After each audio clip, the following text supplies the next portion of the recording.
Bulldozer action पर supreme court ने लगाई रोक, जारी हुई गाइडलाइंस। अवैध निर्माण पर बुलडोजर चलाने के क्या है नियम, कितने दिन पहले देना होगा नोटिस। मनमाने बुलडोजर एक्शन के खिलाफ सुप्रीम कोर्ट के आदेश को उत्तर प्रदेश की योगी सरकार के लिए सबसे बड़ा झटका माना जा रहा है।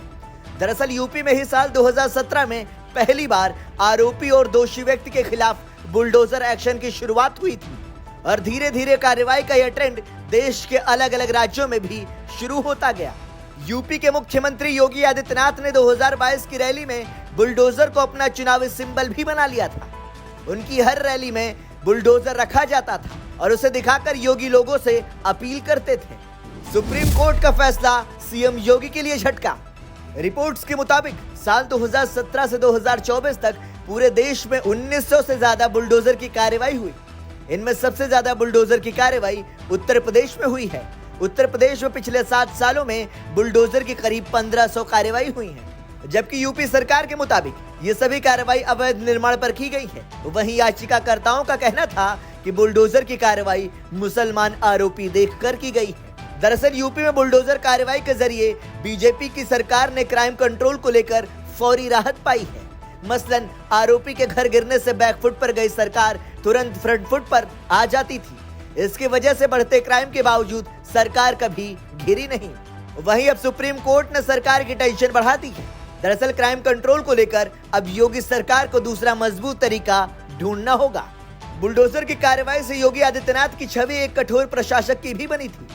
उन्हें सियासी गलियारों में बुलडोजर बाबा की उपाधि दी गई थी। सीएम योगी भी इस उपाधि से बेहद खुश थे और अपनी कार्रवाई को बेहतरीन कार्रवाई बताते रहे। वहीं हाल ही में बुलडोजर एक्शन पर मचे घमासान पर योगी ने कहा था, इसे चलवाने के लिए दिल और जिगरा की जरूरत होती है। इतना ही नहीं, योगी अपनी हर रैली में बुलडोजर एक्शन की बखान करते रहे हैं। उनके इस बखान पर दर्शक ताली भी खूब पीटते रहे हैं।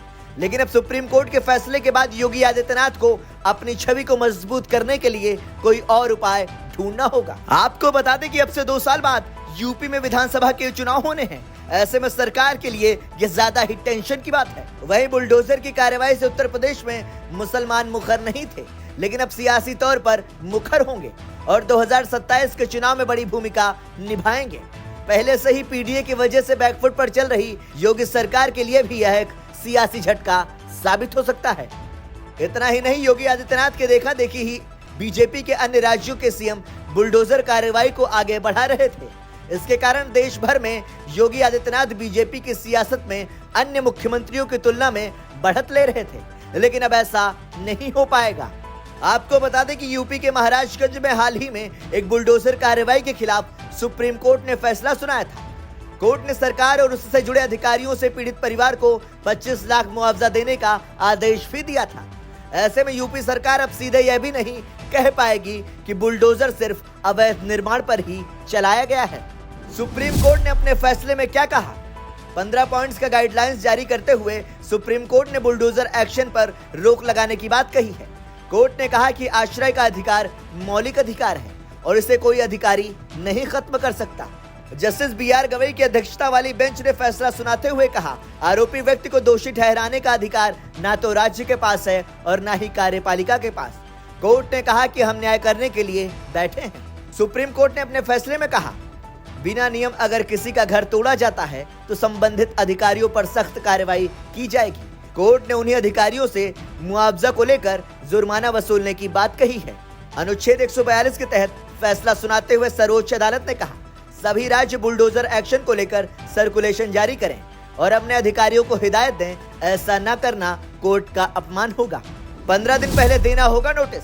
अगर किसी मकान पर कार्रवाई करनी है तो रजिस्टर्ड पोस्ट के जरिए 15 दिन पहले उस मकान के मालिक को अधिकारियों की ओर से नोटिस भेजा जाएगा और उस नोटिस को घर के बाहर चिपकाया भी जाएगा। साथ ही उस नोटिस में यह भी बताना होगा कि मकान क्यों अवैध है, कौन से नियमों का उल्लंघन किया गया है और किस वजह से मकान को गिराया जाएगा। इसके साथ ही प्रशासन को मकान गिराने की पूरी प्रक्रिया की वीडियोग्राफी भी करनी होगी। अगर इसमें से कोई भी दिशा निर्देश का उल्लंघन किया जाता है तो यह कोर्ट की अवमानना होगी।